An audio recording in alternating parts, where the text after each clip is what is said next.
I'm right back with another video. It's 4:33 p.m. and I'm following up from the last video that I did. Put out 2 more resumes, and then they sent me this thing, an email saying that I need to take a test, and I'm tapped out. Okay, it took me a very long time to tailor all my resumes. Like I said, it's a very long process, so I'm worn out, and I'll get back to it this evening. I can only go so fast. So anyway, I decided to make this video because, there's some things that I talked about in my last video, and then I kept thinking, I should have said that, but, whatever. So I'm taking the time to say it now. I know that, I think that my ex-family feels as though I abandoned them, or I just, they don't understand my point of view. And I see it this way, and I'm not trying to rage a war, but I just feel like I needed to say it because I didn't say it in my last video. When I think of all the years of the frustration of trying to work a job and doing the best I could and putting in a lot of effort and I would say I was pretty successful. I mean, I did pretty well for myself. I mean, I always kept up on my assignments, turned my stuff in time, and I always took on other responsibilities. And I feel as though to constantly be badgered at work for things that really shouldn't have been brought into the workplace weren't fair, to create so much anxiety and worry, depression in a person over things that really shouldn't have been brought into the workplace in the first place, okay? So, I feel as though anybody who could cause someone that kind of pain, that's an indicator that there's really no appreciation for who I am, okay? And so I think, they also like to pick on me because of things that I do, like whether it's something that I like, Hello Kitty or whatever it is that I like, because it's not something that they relate to. It's something that, when you have people who are considered your adversaries or whatever, they tend to pick on everything that you do. And it's to me, it's frivolous, okay? I don't put a lot of emphasis on style or material things. I really don't. I mean, there's people who have far more material items than I do. You can look in any of the places I've ever lived. I don't have expensive things, okay? As far as, I know that there's been talk about, how I dress or whatever. I'm sorry. I just think that's another thing that I think is extremely frivolous. I really do. Especially since it's a personal issue, and I've always conducted myself in each environment appropriately, and so I feel as though that was an unnecessary jab at my character. When you were dealing with gang stalking or any sort of harassment or whatever, you're dealing with people who have disagreements with you. Generally, their disagreements are frivolous, okay? Like I said, in the office work environment, I dress accordingly. And, like, for example, slacks, whatever. Would I say that style or clothes are a hobby of mine? Yeah, they are. And they will be a hobby of mine till the day that I die. Why? Because it's just something that I like to do. Same thing with painting pictures that really aren't that fabulous, but it's still something that I like to do. Everybody has things that they're interested in. Some people are interested in collecting stamps. Some people are interested in pieces of art that they can afford, okay? Because believe me, if I could afford expensive art, I would get some expensive art, because I've seen some of the things that people have created that are in museums or whatever, and I'm impressed with it. And if I had the ability to get it, I probably would get it, Of course, you'd have to be pretty wealthy, in order to spend that kind of money and not, compromise your home payments and other bills. That's just like frivolous spending, right? But I think that stuff is beautiful. If I had it, I probably would, do those sort of things. But I try to create an environment for myself on the outside, externally and internally. Like, for example, if you go into my bedroom, which people don't go into my bedroom, but if you do, it's decorated in my room with my art that I create, right? Where else am I going to hang it, right? But it's mine, you know what I mean? And it's a part that is of me that is separate from work. It's like some people like playing golf, some people like playing basketball, some men like to build and work on cars. They might be an accountant, okay, but on their side, when they have their free time, they might want to go sailing. There might be boat enthusiast or something. Everybody has what makes them what they find interest in. Everybody has their hobbies, their interest, or whatever. And I feel as though bringing that up is like grasping for straws. I really do. And especially when it creates issues, the gossip or whatever. Yeah, it is a hobby of mine. It is. It's a hobby of mine, and it's something that I enjoy. I enjoy it, and it's a part of my life. It just is, It's like, some people, subscribe to like Vogue magazine. I used to like Vogue. I used to think it was a really good magazine. I like the models in it and the clothes and the style. And I can't afford that, but I liked it. I liked thumbing through it, But I'm just tired of the frivolous stuff that goes on, and the idea of just in general, okay, because there's other targets who get targeted for the same thing. Like, well, not necessarily the same thing, but they'll, bring religion into it, or they'll try to, force their traditions and their ideas on other people. And that's one of the reasons why it is against the law to do that, because it's a violation of people's rights. Here in the United States, we have freedom of religion. We do, okay? We don't have, we have laws, there's 11 states, I believe, that talk about forced marriages and the penalization of doing such a thing. 11 states, and California is one of them, okay? So when you violate somebody's rights, you can't expect it to be loved. You can't be, and especially when you create issues that create some sort of anxiety. And it was the actions were meant to hurt. You see what I'm saying? They were meant to hurt me. When you bring things out in the open and bring other people in it, and you have people saying things and doing things to a person, it is meant to hurt people.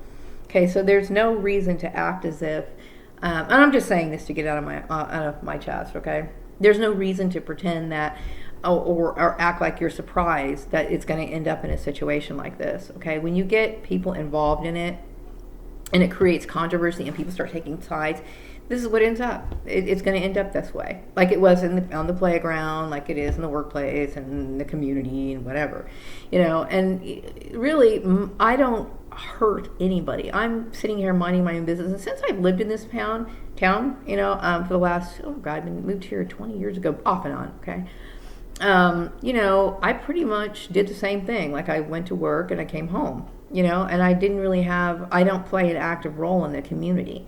Meaning, I'm not on any community teams, I'm not on any sort of committees or anything like that. I'm surprised that people even know who I am. The only reason why they know who I am is because of this big blow up that took place, okay? Over things that I think are stupid. I don't put overemphasis on style. You know what I mean? Although it is something that I enjoy. Do I think that people should be more involved in it? I can't say that. I'm just saying is if you like those things, then you should do those things. When I was growing up, and I'm talking to the community, targeted individuals and other people, this is not really relating to my ex-family, but I'm just saying is when I grew up, it's like these are the things that I liked, okay, that maybe I didn't get enough of. Like, growing up, we had pictures in our home, right? But I considered our walls in the house rather barren. Like there was a few pictures that were there. I know during the holidays, like my family would, put up seasonal decor or whatever, and that was nice. I liked it because it was like it gave my mind and my eyes something to see and take in. It was nice, okay. But I always thought, and when I get older, I want my walls just covered with whatever, okay? I envisioned like better art, mind you, but then I kept thinking, as I got older, I started realizing that things that I visioned in my head or the things that I wanted to buy, I couldn't afford, okay? So I decided to create my own environment, meaning like if I want certain colors, and then I'll have it in my head, like I'm going to go out to the store, I'm going to buy me a pink picture to hang on my wall, because I think some pink would be nice there, okay? I'll go to the store, and there is no item that exists, that I want. So it's like, you know what, I'll go ahead and make one myself. Is it like Picasso? Is it like, Van Gogh? Is it like some great piece of art? No, it's not, but it's color, and it adds to your overall enhancement of life. I believe a lot in color therapy, and it does help. If certain colors give you a soothing effect, and sometimes it energizes you. There's different things that you can do with it. Same thing that's the external, okay? Meaning that it's not on me, okay? When it comes to clothing, yeah, I like my colors. Like every day I pick out a color that I think is going to help me, energize me, keep me motivated, whatever. And to pick on that, to me, and create this sort of bullshit, is an attack on me personally for issues that have nothing to do with the workplace. Now, when I go to work, I go there and I want to get my job done. And that's important to me, and for the last 20-something years, I have been spinning my wheels for only so people can come and trample over everything that I've tried and worked for, over stuff that doesn't matter. And I get angry about it, and I should be angry about it. So that's all I really want to say about that. So anyway, I'm taking tests tonight, following up with that. And, sometimes I feel like I'm just treading water, but I don't have any other choice. I don't know anyone anymore. People have completely gotten out of my life, or they put in a situation where you just don't want to socialize. And right now I don't feel social. I really don't. I don't feel social at all, because, I'm dealing with so much anxiety, stress, things that I shouldn't have had to deal with. And I'm not in the mood to talk. You know what I mean? Other than hello, goodbye, I'm not in the mood to sit here and chat it up. I'm not going to chat it up. You know what I mean? Because I feel like sometimes, you can feel people's energy, somebody's grumpy, and I don't need to be around that. I mean, I don't want to be like some social cancer that's going to bring people down. You know what I mean? I can't perk myself up. I can't do it, especially when I deal with all this crap that I have to deal with that I've been dealing with for a long time. And it's unrealistic to think, oh, she's going to, she used to be going out, meeting people and having a great time. That's not it. I have a specific job to do. I need to find a fucking job. Okay? And that's the only thing that's really on my mind right now. Anything else doesn't have any, I don't really care at this point. Okay? I need to go out and make a living and hopefully find a good fit. And it's hard to find a good fit, especially when all of this shit has gone on. So anyway, I just wanted to say that, I think that is what I needed to say. I would like to say one more thing, that I do resent, you trying to impose your standards of life on me, especially since there was no agreement like that. And I feel violated on many levels, to the point of where I get up at night and I'm disturbed by it. The whole forced marriage thing, the religious issue, all of it, picking on my personal lifestyles and standards and stuff like that. It's like, you basically want to wipe a person off the face of the earth. I mean, that's what that sort of stuff is for. That's one of the reasons why they talk about gang stalking, the reason why it's so severe. Because what you end up doing is you make a person's life so miserable that sometimes people end up taking their own life. Okay? I would never want to be a part of your lifestyle or your religious choices. I won't. And I'm sorry if that upsets you and it offends you, but I have rights as an American citizen. It's not that I don't believe in God. It's just that I personally believe that your form of religious tactics are forceful, and they violate not only the standards of the laws, but they also violate God's laws, because God never instructed people to be that way. Yes, you have to preach the good word or the good news of the kingdom. Okay, I understand that. We talked about prophesizing before, but that's not the way that you do it. And when you serve God, it has to come from your heart, something that you want to do, which I personally believe that I've done that all my life. You know what I mean? And I do resent it. I resent it. So I'm going to let it go at that. And that's really all I'm going to say about it. So anyway, I'm going to wrap up this video, and I'm going to take a little bit more of a break. I did switch modes. I call it switching modes, because sometimes, during the day when I'm working on resumes, I'll listen to soft music. And I listen to a lot of soft music. The older I get, I listen to more music that's soothing, no words, piano music. My son thinks that music's very depressing. Maybe it is sometimes, but to me, sometimes it's just very relaxing. Today, I was like, I need to switch modes because I'm constantly in the same mind frame. So I decided to kick it up a notch and turn on some oldies, and that's what I've been doing. And it has helped my mood a little bit because it's like it picks you up a little bit. Tomorrow, I might be back to my same piano music, but it helps to change, to change it up a little bit, change the mood, because it's necessary. It's necessary. It's just like if you listen to the same music every single day, then you're going to be flat and bored. I try to actually look for work in different locations of my house. Now the electricity is out on one side of the house. Sometimes I move my laptop over to this one particular space in the living room. And unfortunately the electricity in that space is not working.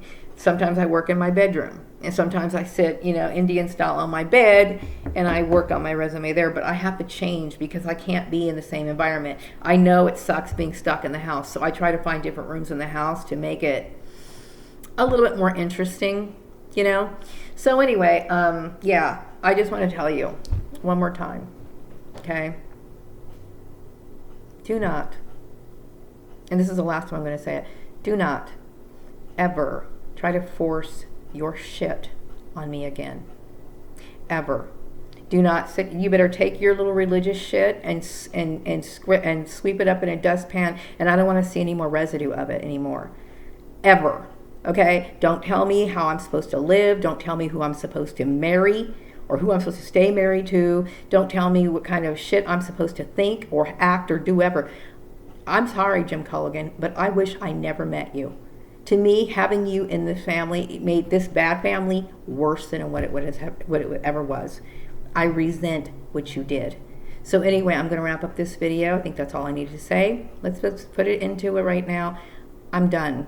I don't want to have anything to do with you people. Wrapping up this video. Be back with another video some other time later. Take care.